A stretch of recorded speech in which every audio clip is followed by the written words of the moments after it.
Hey guys, welcome back to my channel. Today we're going to be talking about all the books that I read in April. I read 11 books in April and I really enjoyed quite a few of the books that I read. Some are just okay, but for the most part I really enjoyed what I read last month. So the first book I read in April was Wishtress by Nadine Brandes, and this was okay.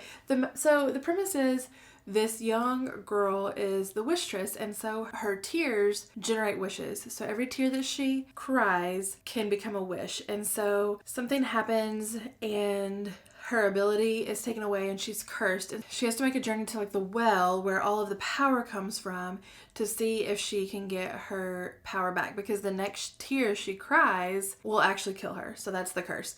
And that's not a spoiler. I mean, it happens really soon in the book, like a couple chapters in, so it's not a spoiler. But she meets a boy who has the power to stop time, and he also has to get to the well, and so she's kind of using him to get to the well, he's kind of using her to get to the well. And for me, this was just okay. The magic system was really intriguing to read about, but I don't know, the pacing for me was really off. Like, it felt like they were on this journey to the well forever. Like, I gave the book, it was a library book, so I gave the book to my daughter to read before we took it back to the library, and I'd say, oh, what part are you on? They're still traveling to the well. Oh, what part are you on? They're still making their way to the well. I don't know, it just took forever. And even she noticed the pacing was not so great, and the ending was just so perfectly wrapped up in a bow. I mean, you could see the ending, what was happening, or what the author was going to do at the end of the book, you know, halfway through the book. And sometimes that's okay. You know, if the author really executes that well, I don't mind to guess the ending.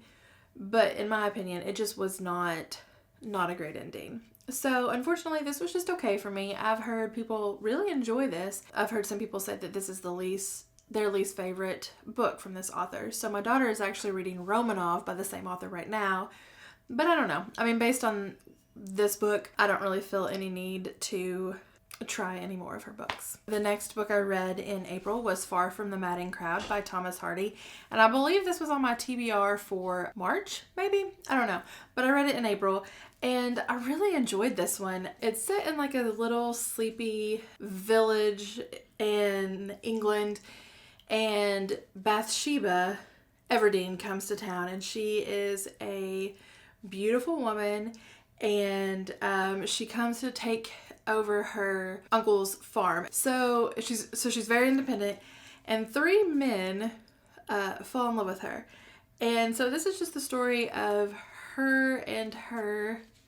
Sometimes, like, she was kind of annoying to me sometimes because I'm like, just would you stop? Like, her decisions affected the lives of so many people, and they were just silly decisions.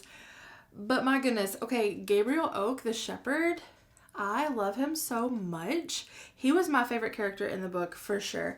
He made this book for me. I could take or leave Troy, and then the other suitor, Boldwood, he was a farmer, and then Troy was a soldier. But man, Gabriel Oak, he was it for me. He was great. He put up with a lot. He was just so steady and true to his convictions, and I don't know, and I really liked Thomas Hardy's writing, the way he described the countryside and the sheep that were getting into things and everything. It was a lovely read, and I really enjoyed this one. So next up is The Hiding Place by Corey Ten Boom, and my kids and I read this version. It's the same, like, it's not an abridged version or anything, but it's just so beautiful. I mean, the cover is beautiful, and then it's got tons of different little, like, pictures and, you know, just some illustrations throughout. And so it was a really beautiful book to read. But I don't know if you've heard of The Hiding Place, but this story is so hard, but it's also so beautiful. So Corey and her family had a watch repair store in Holland during World War II, and through their store and their home, they were able to house and hide several Jewish people throughout the time of the German occupation. And then her family was sent to a concentration camp, and obviously Corey survived since she was able to write this book. But it was tough, you know. I mean, it was hard to read out loud because it's an emotional read, but it was important for my kids to hear this story, to understand that these things were real and they happened and they were horrific. So I really enjoyed this. I read this when I was a teenager, and so it was really neat to read this with my children when they were teens as well. So I enjoyed my reread of this a whole bunch. Okay, next up was Words of Radiance, which is a chunk. This version, it's like the mass market paperback. I believe it has over 1,300 pages. But this was so good. So this is the second book in the Stormlight Archive. I liked it so much more than the first book. The first book took me a while to get into because it's a new world. It's a new, magic system. It's a lot. I mean, they're big books. But this one I was able to hop right in and just immerse myself in the story. And Kaladin in this is so great. His arc in this is so wonderful. His character development and his growth as a human is great. He's probably one of my favorite characters ever, maybe. I don't know. I mean, that's a big claim, but he was wonderful. Shalon, I don't know. I hear a lot of people hate on her, but I could see why in book 1, but in this book, her storyline was intriguing to me.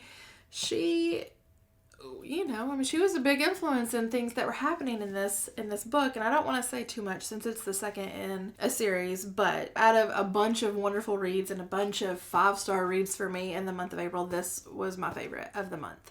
And I can't wait to read Warbreaker and then the rest of the Stormlight Archive. I just want to pick them all up and read them right now, but I will refrain, and I will wait on my buddy reads. But if you haven't read a Sanderson, maybe don't start with this one. Start with Mistborn, but read this series. It's wonderful. Okay, the next book I read was The Secret Garden, and I'm sure everyone knows the premise of this, but it's about a young girl, Mary, who has to go live with her uncle because she's an orphan, and she is a total brat. I mean, she's terrible. But as she is given the opportunity to be outside and make friends and just do things that kids do, she grows so much as a person, and she's able to help Colin as well. And I don't know, it was just fun to read this in the spring. This is a beautiful edition. It had several illustrations throughout, so that was just a nice way, a nice little surprise every few chapters. But of course, this is a classic, and it's a classic for a reason. It was beautiful, it was whimsical, and it made me want to get outside and start my own secret garden. So my kids and I read a lot of books together. So this month we were actually able to read 3 books together, and this was one of them, Created for Work, Practical Insights for Young Men, by Bob Schultz. And I read this with Savannah Grace too. We all just read it together, and they're very short chapters all about ways that a young man or woman can glorify God in their everyday life, whether it's through their job or things around the house or how they interact with their families. So it was good. I'm glad we read it. It wasn't, earth-shattering or anything, but it had a lot of great insights, and each chapter ends with a few questions, so we were able to discuss those and, dive deeper into the subjects that interested us most.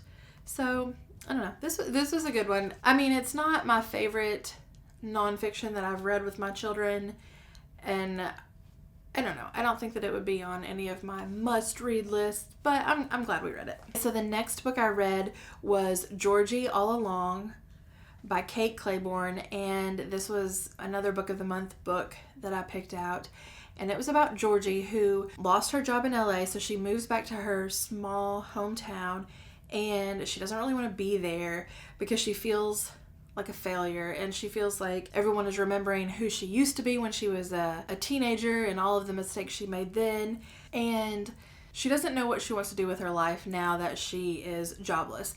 So she finds this old journal that her and her best friend created of what their life was going to look like, and she kind of uses that as a jumping off point to discover what she wants to do as an adult. And so it's a romance it was an open door romance, which I don't think her other book that I read, Love Lettering, I don't remember it being that way, but I'm terrible about that because I skip over things that I don't want to read, and so I don't remember a lot if it has that sort of stuff. So this one kind of took me by surprise that it was that way, but I just skipped over. No big deal. But anyway, other than that, it was really good. I liked the love interest a lot. He was, a small town guy. He had his own ghost in his closet, but he was just, gruff but sweet. Anyway, it was a quick, fun read, and I enjoyed it. Okay, so the next book I read was That Sounds Fun by Annie F. Downs. And I don't know, for me, this one kind of fell short. And maybe it was because I just read Aggressively Happy by Joy Clarkson, and I really, really enjoyed that one. And this is kind of along the same lines, have more fun, in a godly way, that sort of thing. Or I don't know, maybe it was because I loved her other book, Looking for Lovely, so much, and that one resonated with me so much, and so maybe I set my expectations too high. But this was just okay.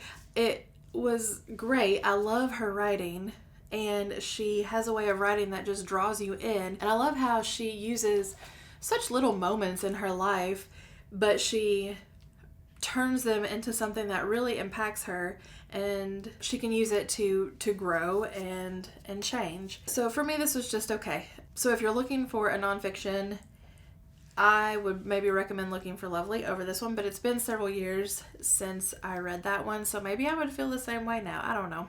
Maybe it just doesn't apply to who I am at the moment. I don't know. Okay, so the next book I read was another one that I read with my kids, and it was The Outsiders by S.E. Hinton. And I've read this before, and it is so good. These boys are so flawed, but I love them so much. And Aiden, who is not really a reader, as much as it pains me to say, is like, okay, Mom, I want this book. This is my new favorite book. He's like, I don't even know if I had a favorite book before this, but this is my new favorite book. And so Savannah Grace is like, I wanted my own copy too.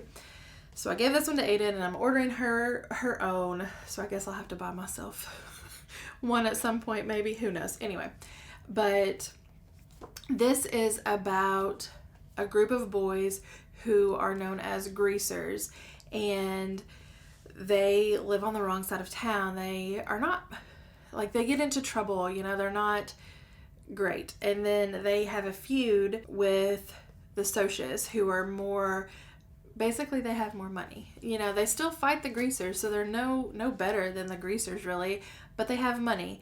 And so it's just a look at the differences in cliques or social classes or whatever. Maybe today it would be the jocks versus the jocks and the nerds, or the preppy kids and the emo kids. I don't know. The names are different, but I can see the relevance that it has on kids still today. And it was good. This one also, the ending was emotional for my kids and me as well. And I don't know, I guess we were picking some hard hitters this month, but I'm so glad that I read this with my kids. And it's just, they want to watch the movie. I've never seen the movie. You can comment below if the movie is appropriate. I don't know. I'd have to probably watch the movie before because I haven't seen it. But anyway, I'm really glad that we read this together, and that, we have that memory of these lost boys that are so flawed but so wonderful. They stick together. It's like a found family, Anyway, great book. So glad I read it. So the next book I read was Grandma Gatewood's Walk, and I don't have it with me. I just purchased it, and I immediately picked it up, but my mom wanted to borrow it, so it's at my mama's house, and she's currently reading it. But I loved this book so much. It was so neat to hear this lady's story. She was the first woman to hike the Appalachian Trail all the way through, and she did it at age 67. And nowadays, people struggle to hike the AT all the way through with so many more conveniences than she had. And I just was really inspired by her. She was a tough woman, and it talked a lot about her background and her life, and she had a really hard life. And for her to just hike the AT by herself at 67, like, she didn't even have hiking boots, you know, she had a walking stick and some kids. And every few miles, like, she had to replace her shoes, I think maybe 4 or 5 times. By the time she got to the end of the trail, it was 2,050 miles. It was, you know, it was an accomplishment. And the crazy thing is, she didn't just do it once. She did it 3 times. So twice she hiked it all the way through in one go. And then the third time she hiked it in sections, like a lot of people do still today. And then she went on to hike lots of other things, and it was just really interesting to read about, and I'm really glad that I picked it up. I really, really enjoyed it. All right, so the last book I read in April was The Murder of Roger Ackroyd by Agatha Christie, and this is probably my favorite Christie that I've read so far. I haven't read a lot, probably 7 or 8 of them, but I really enjoyed this one. So the premise of this is Roger Ackroyd knows that the woman he loves murdered her first husband, and someone else knows this as well and is blackmailing her.